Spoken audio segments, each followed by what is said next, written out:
It's time for Agriculture, presented by Turkana Farms in Germantown, New York, a small-scale producer of heritage breed livestock and a wide array of vegetables and berries on just over 39 acres. They also produce a full array of garden vegetables, many of them heirloom varieties raised naturally, as well as an assortment of berries, including raspberries, blackberries, gooseberries, black, red, and white currants, mulberries, and elderberries. And now, here's Troy Spindler. Hey y'all, it's Troy again. While Mark and Victoria have been focusing their energy off-farm lately, Mark on his law practice and Vic on becoming gainfully employed once again, I've continued to chug along, making sure that entropy does not overtake the farm in their absence. Last week, I wrote about the rather abrupt transition into full winter, which was a bit of a surprise for us. My natural response when I get caught off guard is to get myself organized. If I can clean up some of the mess around me, then maybe my brain will be, and I'll be more ready for whatever comes next. So I did a farm sweep, gathering up scrap metal, old broken tools, and things that just don't serve us anymore. With a satisfactory clang and bang, I tossed it all into the dumpster on Palatine Park Road. Returning to the farm, it wasn't obvious that anything had changed, but the corner of my mind that stored all of that junk felt absolutely breezy. If there's a catharsis to getting your shit together figuratively, the same is true for getting your shit together literally, by which I mean mucking. This week, I enjoyed one of the first full barn muckings of the season. If you are raising your eyebrows at the thought of enjoying shoveling muck, then allow me to explain. There's something undeniably satisfying about mucking a barn. When the shit and straw are nice and compact, they can be readily pulled away from the floor in nice big flakes. There's nothing quite like the sensation of stabbing the ground with a big fork and peeling it away like a giant scab. Are you sold yet?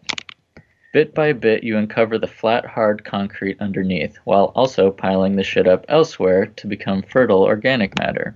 With some arm and leg work and a few hours, you can transform a problem that you have now into a resource for later. It's amazing. And at the end of it all, you get the satisfaction of knowing that you don't have to do it again for a good while. That is, unless the muck builds up nearly as fast as you can shovel it, then you just have a problem that never goes away. If this is currently the case for you, don't fret. I've been studying muck carefully, and I might be able to help. You see, the rate of muck accumulation is dependent on several factors, all of which are somewhat controllable. The two primary components of muck are animal waste and the hay or straw used for bedding. The amount of animal waste produced is a combination of the number of animals you have and how much time they spend inside the barn. The amount of bedding is simply how much hay you throw on the floor, plus the hay that falls to the ground as the sheep eat clumsily from the manger. Usually, I only sprinkle a little hay on the floor after mucking the barn to prevent slipping, and I leave the rest up to the inefficiency of our sheep, or rather, the inefficiency of our mangers. Right now, we have two long, V-shaped wooden mangers with open slats that let the sheep poke their heads in to get the hay.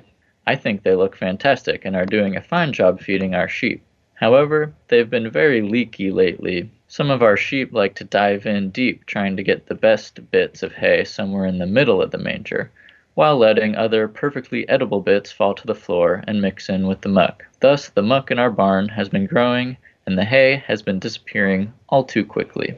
To address this problem, we are testing out two strategies this week to control our overproduction of bedding. For the manger on the south side of the barn, we have constructed a foot-high wall at its base to catch fallen hay and prevent it from mixing with the rest of the muck. The goal is to keep the floor hay relatively fresh, giving the sheep an opportunity to have seconds once the good bits are gone from the manger.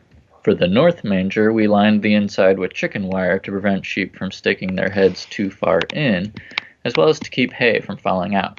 This way, the sheep have to work harder to pull bits of hay through the wire holes, forcing them to both eat the lower quality hay first and eat it all more slowly. Eventually, we plan to use both strategies for both mangers, but I couldn't pass up the opportunity to do a quick A/B test to see what was more effective. That's the scientist in me. So far, the chicken wire looks like it's doing a better job.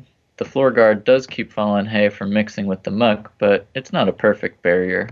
Small lambs and stray poops still find their way in there, so that the sheep get their seconds, but they are leaving some thirds yet untouched, whereas on the north side barely any hay makes it to the floor at all.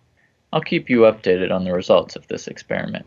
After we optimize our mangers, we can start paying attention to the animal waste side of the equation and start asking the real questions, like, how much mucking do we really want to be doing anyway?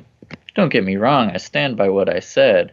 Mucking is quite a nice task, but it's not that great, and our compost mountain isn't getting any smaller.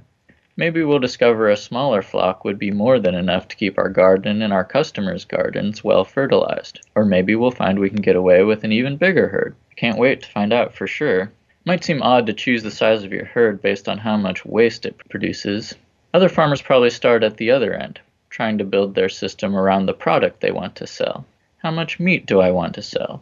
How much do I want to eat myself? Etc. But if I were starting a farm from scratch, I start by thinking about the waste. How much waste can the land support? How much can I stand to shovel? If we can figure out those two questions, then we can start closing our loops and putting the excess nutrients our animals produce back into the soil where it belongs. At which point, it's not really waste anymore, is it?